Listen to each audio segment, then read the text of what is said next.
think it's great that they're coming online. I think it's great for the platform. It's also good for Boxee, because eventually Boxee will be able to enable those services. But I think the issue is that they're trying to force a model that comes from cable on the internet. Internet is an on-demand platform. And the fact today that if I want to watch Weeds, I have to subscribe to the third-tier package in Comcast, and that's my only way of getting Weeds online. It doesn't make sense as a consumer. I want to be able to subscribe. If I like Showtime, I want to be able to subscribe to Showtime. Or if I like ESPN, I want to be able to subscribe just to ESPN and not for the full package. And I think, cable obviously have been fighting cable a la carte for many years, also in Washington. But I think the internet will prevail in this one. I think users will have the choice over the next couple of years, maybe even shorter, to just subscribe on the internet to whatever they like. Pay for it. I don't think everything is going to be ad-supported. I think that the thing we have to look at, though, is cable companies definitely have a vested interest in the packaged offering. The content owners actually do as well. So the issue is that we wouldn't have ESPN The Ocho, whatever, that their fifth or sixth cable program if it wasn't because that we're not bundling together and selling that entire ESPN package. So the fact that you start out with one cable channel and then you can leverage that into more content, and that then generates more good quality content overall, is both for advertisers and for it's great for advertising because it creates more spots for them. It also is great for the entire production facility of how to actually get these shows produced. So, everyone actually has a vested interest, I think, in beside the consumer. The bundled package. Well, the issue is you would never have that content.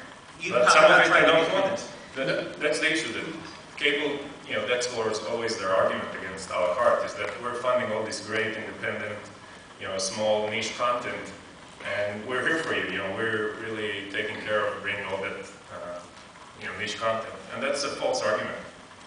Well, I agree. So here's what's going to happen, certainly in the next 6 to 12 months. So whether it's you or I, either end of this table can do this, but since most people here probably have Netflix, there is no reason that Netflix tomorrow can't pay a per-sub fee for all the best content that's already bundled onto Comcast.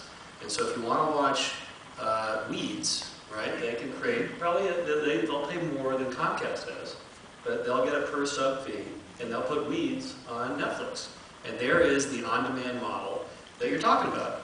Yeah. That's exactly what's going to play out. You'll see Hulu will probably go that direction too, because they can't get access to that content. And the cable companies aren't going to give it to them for free, right? Because they're a competitor to them now on the over-the-top side. So you'll see services like ours, services like Netflix. You'll see a bunch of what is cable bundling today, mini on-demand cable companies. I think is one model that's going to start emerging over the next 12 months. And it's true. That it is a subscription fee. As Netflix has gone online to provide their streaming service, their subscribers ramped. It's a great service and a great validation that consumers will pay for content online in a bundled package. Versus, right, because it is basically a bundled package. And you're absolutely right. They just did licensed Family Guy content and paid for it, right? So just like a Comcast or a Time Warner would. So everybody, again, it's what we don't want to do is just start throwing content online for free. I think we've looked at other industries that have done that.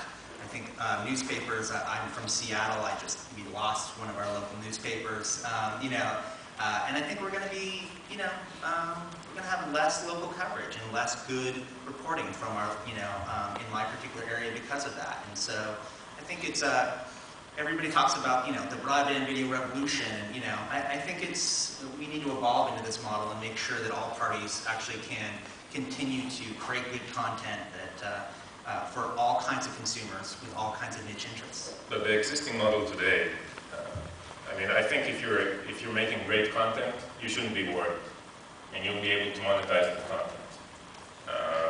The ones that should be worried are those that are making not such great content, but were able to put together a cable channel, or it's a cable channel that exists and fills the 24 hours with 80% of it is syndicated or reruns content, and a little bit of reality TV and one or two shows that they're really, investing in, and that's a business that's worth hundreds of millions of dollars and very profitable. That's a false model. That's a model that once an on-demand world exists, that model breaks.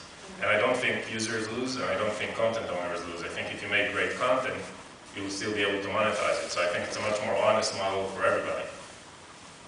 So how's the tough economy impacting that? The